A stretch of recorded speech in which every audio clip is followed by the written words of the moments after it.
En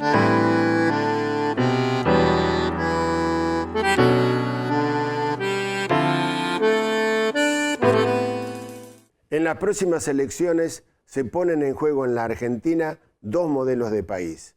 Un proyecto político neoliberal conservador de centro-derecha con una alta participación del mercado, liderado por Mauricio Macri del Frente Cambiemos.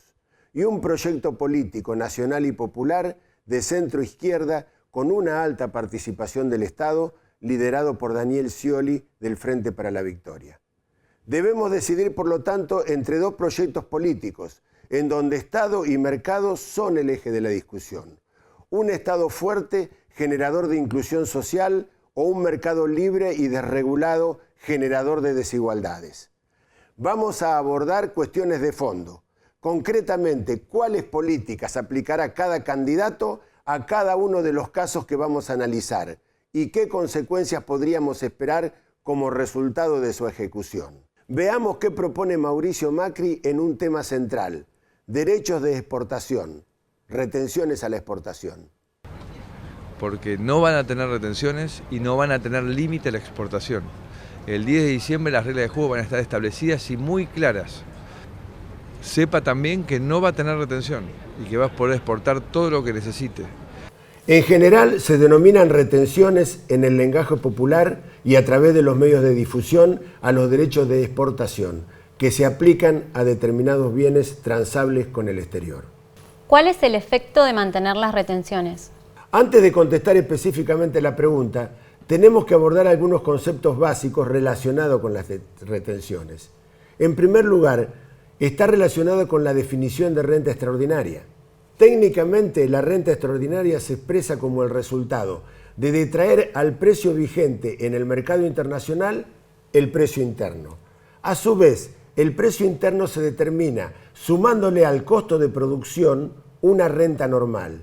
Entender esto significa comprender que la retención se apropia de una parte de la diferencia entre el precio interno y el precio internacional. Veamos la secuencia gráfica. Sobre cualquier bien exportable de que se trate, estamos en condiciones de fijar su costo de producción. ¿Cuál es el costo de producción? Consiste en determinar cuáles son los costos y gastos necesarios para la elaboración o producción de dicho bien. Si al valor de costo de producción le adicionamos la ganancia normal, entendiendo como tal la renta necesaria para mantener esa fuente de producción, realizar algunas inversiones y los gastos que origina el mantenimiento del empresario y su familia, llegamos al precio a nivel interno. Este precio es el que debiera prevalecer. Cuando cotejamos el precio a nivel interno con el precio internacional, se establece una brecha, que es la que nos permite determinar y visualizar el concepto de renta extraordinaria, de manera tal que la retención se apropia de una parte de esa renta extraordinaria. ¿Cuál es la función que cumplen las retenciones? Se apropian de una parte de los beneficios extraordinarios de los sectores exportadores y operan de dos formas. Vamos a hacer la explicación complementándonos con un gráfico. Primero, como mecanismo estabilizador de los precios internos, porque logra el desacople de los precios internos de los internacionales. Además, lo que se recauda en dicho concepto permite una redistribución progresiva del ingreso, porque se toman fondos de los que más tienen, sectores agroexportadores, para transferir vía políticas públicas a los que menos tienen. Por ejemplo, asignación universal por hijo, procrear, progresar. A modo de ejemplo, en el año 2014 aproximadamente ingresaron 84.000 millones de pesos en concepto de retenciones, aplicado entre otros a los conceptos de políticas públicas ya analizados. Pero en términos de monto, asignación universal por hijo insumió 29.000 millones de pesos y progresar 11.000 millones de pesos, a manera de ejemplo. Podemos concluir que ambos conceptos contribuyen al bienestar de los trabajadores y de los consumidores en general. ¿Qué pasaría si se eliminaran las retenciones? Bueno, en principio tendríamos que pagar a nivel interno el precio internacional, que es mucho más alto, generándose un proceso inflacionario.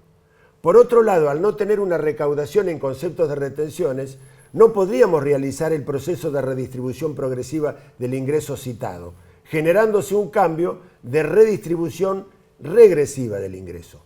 ¿Qué es la distribución regresiva del ingreso? Significa que se beneficiará a los sectores agropecuarios exportadores por el mayor precio percibido en el mercado internacional a costa del sacrificio de los trabajadores y consumidores en general, que al no producirse el desacople de precios tendrá que pagar el precio internacional.